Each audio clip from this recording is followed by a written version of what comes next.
이 시간에는 노태진 원로 목사님께서 모든 것이 은혜입니다 라는 제목으로 하나님 말씀 선포해 주시겠습니다.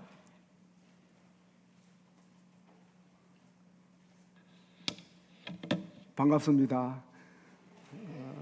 은혜스러운 찬양 감사드립니다. 오랜만에 수준 높은 찬양 듣게 되어서 감사하고요. 제가 강단에 여기 서서 설교한 지 3년 6개월 지났는데 그동안 한 번은 목사님이 코로나 와서 저보고 설교해달라고 했는데 저는 또 그 담낭 제거하는 수술을 여기 강남 지인병원 제 조카가 내과 전문의로 있어서 거기 가서 했어요. 그게 겹쳐가지고 결국은 오지 못했고 이번에도 설교 여러 날 전에 부탁을 하셨는데 감기가 와가지고 지난주 같은 경우는 만약 그 날짜였더라면은 못 올 뻔했어요. 근데 이제 한 주간 지나고 나니까 이제 거의 물러가고 그래서 와서 말씀을 전하게 되었는데 이런 일들을 생각해 보면서 담임 목사님이 아무리 설교 부탁을 해도 하나님이 은혜 주시지 않으면 내가 와서 설교할 수 없구나 하는 그런 생각을 가지면서 모든 것이 하나님의 은혜다. 오늘 설교 말씀 제목을 그렇게 잡았습니다. 여러분, 우리가 한순간 한순간도 한 발자국 딛는 것도 자동차 운전하는 사람들은 잘 알죠. 그 한순간 한순간 정말 하나님이 도우셨구나, 하나님의 은혜구나, 그럴 때가 얼마나 많습니까? 바울 서신 가운데 이 디모데후서, 제가 이 디모데후서 4장을 중점으로 말씀을 드리려고 하고 본문은 고린도전서 15장을 잡았는데 바울의 마지막 편지입니다. 바울이 디모데후서 4장 6절 보면 나의 떠날 시각이 가까웠다 그래요. 그 떠난다는 말이 디파처예요. 공항이라든가 항만에 가보면은 디파처라고 써져 있어요. 그 말은 그곳에서 다른 곳으로 장소를 옮긴다는 뜻이지 거기서 영원히 사라진다거나 멸절된다는 뜻이 아니란 말씀이죠. 그러니까 바울이 떠날 시각이 가까웠다, 디파처 타임을 이야기하는 것은 이 땅에서 천국으로 장소를 옮겨갈 시간이 다가오고 있다 하는 그러한 뜻이 되는 것입니다. 바울은 자기가 하나님의 부르심을 받아 이제 이 세상을 떠나 천국으로 장소를 옮길 그러한 믿음과 소망을 가지고 비록 언제 떠날지 그 시각을 정확히 모르지만 그러나 그 시각을 자기 마음대로 조정할 수 없지만 그때를 기다리고 준비하는 마음이 그에게 있었던 거예요. 그래서 디모데후서 4장 7절 8절 보면은 나는 선한 싸움을 싸우고 달려갈 길을 마치고 이제 꼬린 지점에 다가오고 있다는 거예요. 그러면서 이제 후로는 나를 위해 의의 면류관이 예비되었으므로 주곧 의로우신 재판장이 나에게 주실 것이다. 이런 기대를 갖고 천국 영광을 사모했습니다. 바울은 디모데후서 4장 전체에서 또 디모데후서를 읽어보면 그가 복음 전도자로 그의 일생을 회고하는데 그 내용의 중심이 뭐냐? 하나님이 베푸신 은혜에 대한 감사. 일생 동안 하나님이 은혜 베풀어 주셔서 순간순간 함께해 주셔서 그래서 여기 이 자리에 와 서 있게 되었다, 이렇게 하나님 앞에 감사하고 있는 것입니다.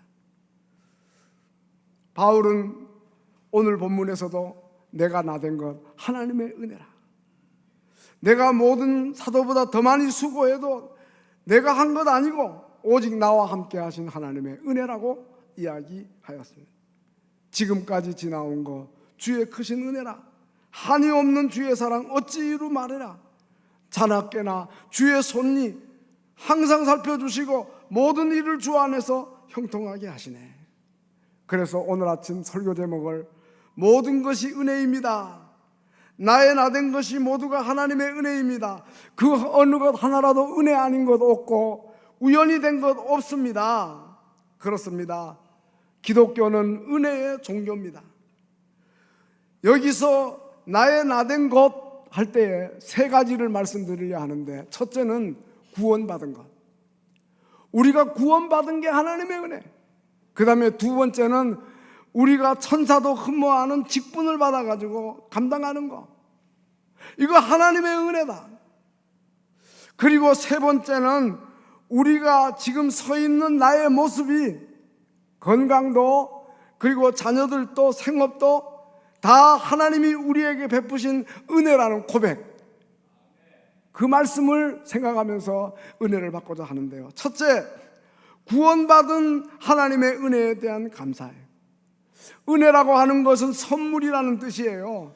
아무 조건 없이 상대방을 사랑해서 돈 한 푼 받지 않고 일방적으로 그냥 거둬주는 거, 그걸 은혜라 그러는 거예요. 은혜에는 두 가지가 있는데 하나는 일반 은혜, 하나는 특별 은혜. 일반 은혜는 불신자와 함께 받는 거예요. 자연은총이라 그러죠. 햇빛이나 공기나 비나 이 모든 것, 마태복음 5장 45절에서 하나님이 그 해를 악인도 의인도 주고 그 비를 불의한 자나 의로운 자에게 내려준다, 그렇게 말씀했어요. 그 다음에는 특별 은혜는 하나님의 백성들, 성도들, 자녀들에게 특별하게 내리시는 은혜예요. 그 구원의 은혜예요. 천국의 복이에요. 이것이 사실은 제일 큰 은혜인 줄로 믿습니다. 에베소서 2장 8절에 너희는 그의 은혜에 의하여 믿음으로 말미암아 구원받았으니 이것이 너희에게서 난 것 아니요 너희가 노력해서 받은 것 아니요 하나님의 선물이라 행위에서 난 것 아니니 이는 누구든지 자랑하지 못하게 함이라고 하였습니다. 그렇습니다. 죄의 싹은 사망인데 야고보서 1장 15절에 욕심이 잉태한 즉 죄를 낳고 죄가 장성한 즉 사망을 낳는다 그랬는데, 그러나 히브리서 2장 15절 보면 죽기를 무서워함으로 한평생 매여 종로로 타던 우리들을 풀어 살리셨다. 요한복음 3장 16절 하나님이 세상을 이처럼 사랑하사 독생자를 주셨으니 그를 믿는 자마다 멸망치 않고 영생을 얻게 하려 하심이라. 바로 죄 용서받고 구원받은 거, 영생의 복을 누리는 거, 우리가 선을 많이 행해서가 아니고 예수님의 십자가 보혈의 공로로 되는 것이니 그러므로 은혜 중에 은혜가 구원의 은혜인 줄로 믿습니다. 우리의 구원은 전적으로 하나님의 은혜의 결과요, 그리고 우리의 구원은 하나님의 은혜 아닌 거 하나도 없어요. 칼빈주의 5대 교리가 그렇게 이야기하고 있죠. 토탈 커럽션, 우리가 전적으로 부패했는데, 그런데 unconditional collection, 무조건적으로 조건 없이 선택해 주셨고, 그 다음에 limit atonement, 아무나 다 구원받는 거 아니고 제한되어 있다. 특별한 은혜니까 그러한 은혜에 들어가는 사람이 제한되어 있다. 그 다음 irresistible grace, 불가항력적 은혜. 내가 하나님의 은혜를 불가항력적으로 받았다. perseverance of the saints, 성도의 견인. 하나님이 한번 구원 주시기로 했으면 변화시키는 게 없다. 끝까지 책임지신다. 그러므로 요한복음 15장 16절에 너희가 나를 택한 것 아니요 내가 너희를 택하여 세웠다. 주 예수 내가 알기 전 날 먼저 사랑했네. 그 크신 사랑 나타나 내 영혼 거듭났네. 로마서 9장 13절에 보면은 하나님이 야곱은 사랑하여 구원하고 에서는 미워하였다 그랬는데, 그런즉 우리가 무슨 말 하리요? 그러면 하나님에게 불의가 있느냐? 누구는 사랑하고 누구는 이제 미워하고 하나님에게 불의가 있느냐? 그렇지 않다. 내가 긍휼히 여길 자를 긍휼히 여기고 불쌍히 여길 자를 불쌍히 여기리라. 그러므로 원해서 되는 거 아니고 다른 박질 잘해서 되는 거 아니고 긍휼히 여기시는 하나님으로 말미암아 은혜로 구원받았다. 그런즉 하나님께서 하고자 하시는 자를 하나님께서 긍휼히 여기시니 은혜로 구원받았다는 것입니다. 이 사실을 굳게 믿어야 할 줄로 믿습니다. 그래서 우리는 구원의 서정 7가지를 이해하는데, 로마서 8장 30절을 근거로 해서 미리 정하신 자, 하나님이 구원 주실 자를 특별하게 미리 정하셨다. 저와 여러분을 하나님이 미리 정하신 줄로 믿습니다. 우리에게 어떤 의가 없고 공로가 없고 선행이 없다 하더라도 하나님의 뜻대로 하나님이 미리 정하셨다, 이 말씀이죠. 그 다음에 정한 자를 때가 되어 부르시고, 부르신 그들에게 회개와 믿음을 주시고, 그리고 하나님의 자녀되게 하시고, 말씀과 기도와 성령으로 거룩하게 하셔서 천국으로 인도하여 영화롭게 하신다. 이 성도들에게 베푸신 은혜가 특별한 은혜인 줄로 믿습니다. 이 은혜에 감사하는 복된 성도들이 다 되시기를 주님의 이름으로 축원합니다. 두 번째는 교회의 직분을 받은 은혜인 것입니다. 그리고 그것을 잘 감당하게 되는 게 하나님의 은혜라는 거예요. 바울이 본문 8절에서 맨 나중에 만삭되지 못하여 난 자 같은 팔불출 같은 내게도 보이셨다. 그래서 자기는 사도 중에 지극히 작은 자라, 또 하나님의 교회를 박해했기 때문에 사도라 칭함받기도 부끄럽다. 그러나 나의 나된 것은 하나님의 은혜로 되었다. 내가 모든 사도보다 많이 수고해도 내가 한 것 아니요 오직 나와 함께 하신 하나님의 은혜라고 하였습니다. 디모데전서 1장 12절 이하에도 나를 능하게 하신 그리스도 예수께 감사한다 하면서 나를 충성되이 여겨, 나에게 충성스러움이 없는데 근데 충성스럽게 여겼다, 그러면서 나에게 사도의 직분을 맡겨주셨다.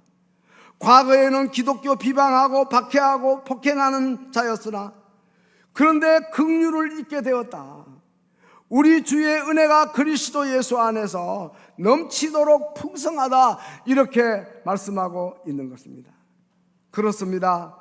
우리가 직분 받은 것, 그것도 큰 은혜지만 또 직분을 끝까지 감당하도록 하나님이 힘주시는 것도 너무도 큰 은혜예요.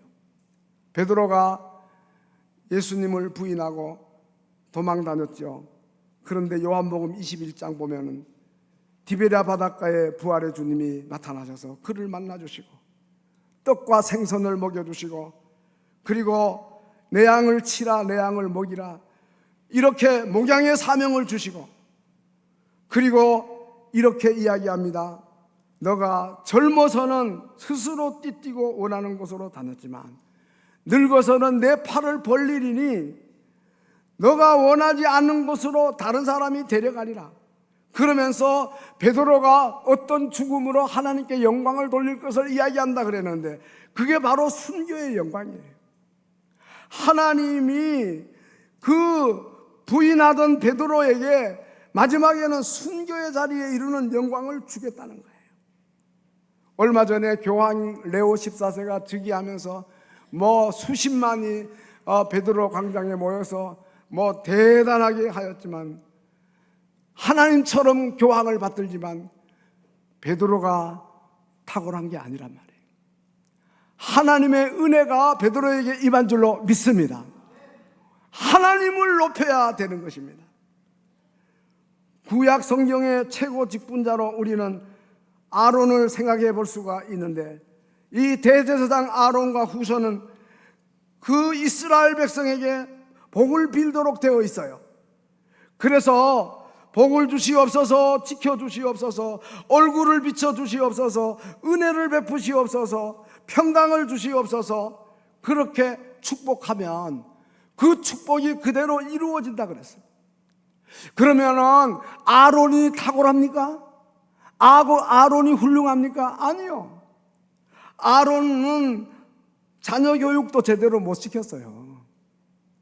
또 백성들이 와가지고 금송아지 만들어달라 할 때 거기에 동조하고 말았어요. 미리암하고 같이 협력해가지고 이 모세의 권위에 도전도 했어요. 그러니까 참으로 부족한 건 많지만은, 그러나 하나님이 그에게 대제사장의 사역을 맡겼기 때문에 하나님이 그 지팡이에 싹이 나게 하죠. 하나님이 그 권위를 세워주시는 거예요. 그러므로 우리 모두가 생각해야 돼요. 내가 잘나서 아닙니다. 하나님이 권위를 세워주셨기 때문입니다. 그러므로 이제 우리는 직분 받고 그것도 은혜지만 그 직분을 부족하지만 지금도 감당하고 있는 거, 하나님이 그 직분 빼앗지 않은 거 감사해야 할 줄로 믿습니다. 하나님의 은혜라고 생각하고 높여야 할 줄로 믿습니다. 목사가 되었든 장로가 되었든 권사 집사가 되었든 어느 직분이든 주일학교 교사가 되어 찬양대원이 되어 소중하게 여기는 자 되어야 돼요. 제가 1976년도에 목사 안수를 받고 군목으로 갔다가 또 강원도에서 15년 목회하고 영동제일교회에 와서 30년 목회를 하고 은퇴했어요. 50년 가까이 되는 그러한 시간들인데 가만 생각해 보면 얼마나 부족하고 허물이 많고 정말 그러하지만 하나님께서 세워주시고 하나님이 때에 따라 힘주시고 또 은퇴하도록 하나님께서 목회를 마감하도록 하셨으니 얼마나 큰 은혜인가. 정말 찬송가 216장 가사처럼 만 가지 은혜를 받았으니 내 평생 슬프나 즐거우나 이 몸을 온전히 주님께 바쳐서 주님만 위해 늘 살겠네. 주님의 십자가 나도 지고 신실한 믿음과 마음으로 형제의 사랑과 친절한 위로를 네게나 베풀게 하옵소서. 찬송 부르며 나아가게 되는 것입니다. 마지막으로 성도들을 통하여 받은 하나님의 은혜입니다. 하나님께서 바울에게 구원의 은혜도 주셨고 직분을 감당하도록 은혜도 주셨고 그 다음에 그 주변에 많은 좋은 동력자들 성도들을 붙여주셔가지고 과분한 사랑을 받게 된 거 인하여서 감사하고 있어요. 이것이 은혜로구나. 바울은 편지를 쓸 때마다 언제든지 성도들을 일일이 열거하며 문안합니다. 그들을 칭찬하고 그리고 목회자인 자기에게 베푼 은혜에 대해 무한 감사하고 있다 이 말이에요. 로마서 16장을 보면 한 장 전체가 성도들을 향한 바울의 문안 인사예요. 갱그라 교회 일꾼 자매 베베를 추천한다. 그의 편지를 가지고 전달하는 자인데 그는 나의 보호자가 되었다. 고맙다는 말이죠. 나의 보호자가 되었다. 목회자의 보호자가 되었다는 거죠. 그리고 또 브리스가와 아굴라에게 문하나 그들은 내 목숨을 위해 자기들의 목이라도 내어놓았다. 정말 바울은 그들에게 고마워하고 있는 거예요. 디모데후서 1장 16절에 보면 주께서 오네시보로의 집에 긍휼을 베푸시옵소서. 그가 나를 자주 찾아와서 격려했고 내가 쇠사슬에 매인 것을 부끄러워하지 않았다. 그러니까 주께서 그로 하여금 그날에 주의 긍휼을 잊게 해달라고 했어요. 또 로마서 16장 13절에서는 주 안에서 택하심을 입은 루포와 그의 어머니에게 문안하라. 그의 어머니는 곧 내 어머니라. 어머니처럼 목회자인 바울을 그렇게 섬겼다는 거예요. 저도 역시 바울과 같이 동일한 고백을 드릴 수밖에 없어요. 앞에서 말씀드린 대로 30년 동안 영동제일교회 심우하면서 저희 내외와 자녀들이 성도님들로부터 받은 은혜가 실로 큽니다. 자녀들이 대학을 공부하고 미국에 가서 유학하면서 석사학위, 박사학위도 받고 또 자녀들 결혼도 다 하고 은퇴 이후에도 과분한 사랑을 받으며 저희 내외는 흡족한 생활을 하고 있습니다. 감사한 생활을 하고 있습니다. 뿐만 아니라 제가 은퇴하고 후임으로 강 목사님이 부임하셔서 신실하게 목회하시면서 교회가 크게 부흥하고 저보다도 사역의 범위를 크게 넓혀가면서 교회를 평안하여 든든히 세워가고 있는 것 정말 큰 은혜인 줄로 믿습니다. 제가 우리 강 목사님 같은 사람 찾으러 다녀서 찾아올 수 없다. 하나님께서 은혜 주신 줄로 믿습니다. 그리고 바울은 디모데후서 4장에 보면은 편지를 받는 그의 믿음의 아들 디모데에게 9절에 너는 속히 오라, 21절에 겨울 전에 오라 거듭 재촉을 합니다.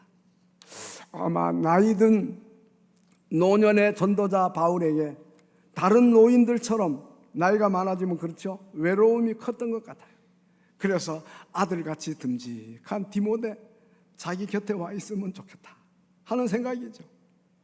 디모데후서 4장 10절을 보면 대만은 이 세상을 사랑하여 나를 버리고 떠나갔다 서운한 마음을 표시합니다.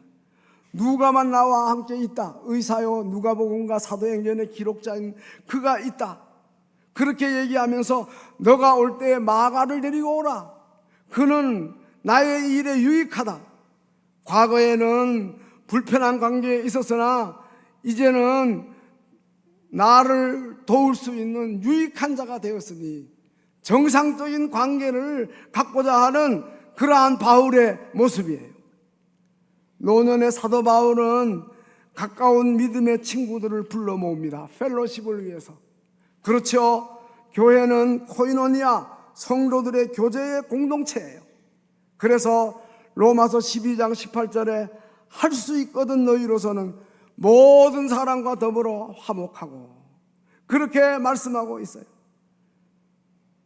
여러분, 하나님의 은혜를 생각하면서 모든 사람으로 더불어 화목한 좋은 동력자 주시고 좋은 성도들 주신 것 감사하면서 그것이 하나님이 우리에게 베푸신 큰 은혜인 줄로 믿고 아름다운 교회를 세워나가시기를 주님의 이름으로 축원합니다.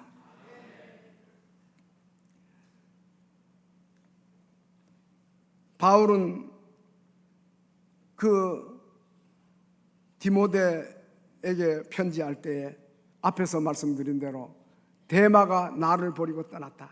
서운한 마음도 표시하고, 또 14절에 보면은 바울의 목회에 사사건건 반대하고 나섰던 구리 세공업자 알렉산더도 있었던 것을 이야기합니다.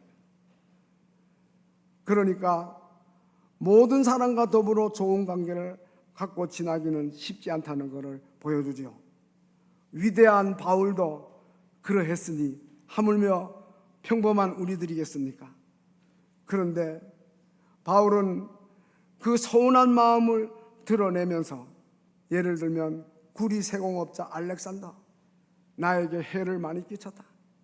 우리의 말을 심히 대적했다. 바울이 얼마나 섭섭했으면 위대한 사도인데도 주께서 그 행한 대로 저에게 갚으시리라, 그렇게 이야기를 했어요. 그런데 여러분, 바울은 마지막으로 사람보다 하나님의 은혜를 더 의지합니다.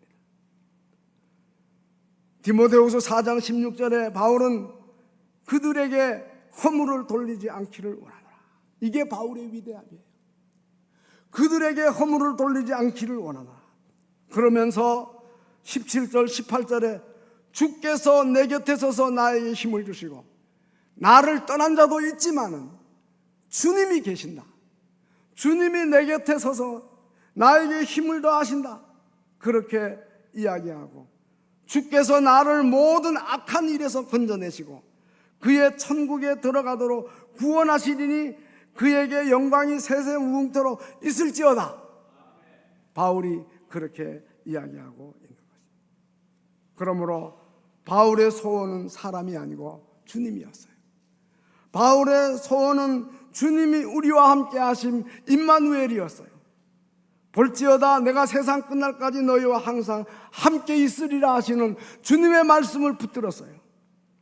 히브리서 13장 5절 6절에 내가 과연 너희를 버리지 않고 너희를 떠나지 않는다. 주는 나를 돕는 자시고 내가 아무도 무서워하지 않고 사람이 내게 어찌하리요. 이러한 믿음이 그에게 있었던 거예요. 여러분, 주님이 어떻게 우리를 보호하십니까? 주님이 어떻게 우리와 함께 계십니까? 우리 눈에 보입니까? 아니죠. 주님은 영이시니까, 하나님은 영이시니 요한복음 14장 24절에 그렇게 말씀하고 있죠. 주의 영이, 디모데후서 4장 22절에 보면은 너희 심령에 함께 하신다. 주님이 성령으로 우리와 함께 하신다는 뜻이에요. 요한복음 14장 16절에 보혜사 성령 보내주셔서 너희와 함께하고 너희 속에 있겠다, 그렇게 말씀하고 있는 것이에요. 이것이 바로 은혜예요. 여러분, 오늘 우리가 주님의 은혜에 대해서 구원받은 은혜, 직분을 받고 감당할 수 있는 은혜, 주변에 좋은 동력자들, 성도들을 주신 은혜 감사하지만 더더군다나 감사한 것은 주의 영이 우리와 함께 하시고 우리 속에 거하시고 우리를 계속 돕고 계신다. 그래서 바울이 고린도 교회 성도들에게 고린도후서 13장 13절 축도가 나오지요. 그 내용이 뭡니까? 목사님들이 매번 축도하지요. 주 예수 그리스도의 은혜와 하나님의 사랑과 그 다음에 뭐예요? 성령의 교통하심이 너희 무리와 함께 있을지어다. 성령의 교통하심, 성령이 우리와 함께 하심이 큰 은혜인 줄로 믿습니다. 성령이 우리 심령에 함께 계셔서 우리에게 평안을 주시고 위로를 주시고 감사를 주시고 기쁨을 주시고 때로는 회개를 주시고 눈물도 주시고 겸손과 온유하게 하시고 지혜와 명철을 한없이 부어 주시는 것입니다. 그래서 우리가 하나님의 뜻대로 살도록 만들어 주시는 겁니다. 이것이 바로 큰 은혜이고 놀라운 은혜인 줄로 믿습니다. 주 예수님 내 마음에 오사 날 붙들어 주시고 내 마음에 새 힘을 주시고 주 성령을 내 마음에 채워 주셔서 늘 충만케 하소서. 은혜를 많이 받은 성도는 늘 함께 하시고 속에 거하시는 성령님의 인도를 받으며 삽니다. 그러한 사람은 가치관이 다릅니다. 벌써. 그리고 성품이 다릅니다. 인격이 다릅니다. 정서가 다릅니다. 생각이 다릅니다. 가치관이 다릅니다. 감정 표현이 다릅니다. 정이 많고 눈물이 많습니다. 그리고 하나님 자녀답게 살도록 성령이 임재하셔서 도와주시니까 그러한 은혜를 받은 사람은 잘 참고 견딥니다. 왜냐하면 로마서 8장 28절에 우리가 알거니와 하나님 사랑하는 자 곧 그 뜻대로 부르심을 입은 자들에게는 모든 것이 합력하여 선이 된다. 성령께서 그렇게 역사해 주시기 때문입니다. 결론으로 말씀을 맺습니다. 바울은 모든 것이 하나님의 은혜라고 하였습니다. 디모데후서 4장 22절에 보면 나는 은혜가 너희와도 함께 있기를 바란다. 바울에게 함께한 하나님 성령님이 디모데 너에게도 그리고 너가 목회하는 모든 성도들에게도 함께 있기를 바란다. 그 은혜를 구하라. 다른 은혜보다도 그 은혜를 구하라. 구원의 은혜를 구하고 직분 주신 거 그 큰 은혜인 줄로 감사하고 감당해 나가는 거 하나님의 은혜 주심인 줄 알고 주변의 동력자들 성도들 많이 붙여주신 거 감사하고 주의 영이 우리 가운데 거하신 거 이거 하나님의 큰 은혜인 줄 알고 무엇보다도 모든 것을 거저 선물로 값없이 받은 하나님의 크신 사랑에 감사하고 그 은혜를 매번 사모하며 사는 우리 영동제일교회 복된 성도들 다 되시기를 주님의 이름으로 축원합니다. 기도하시겠습니다. 주님, 모든 것이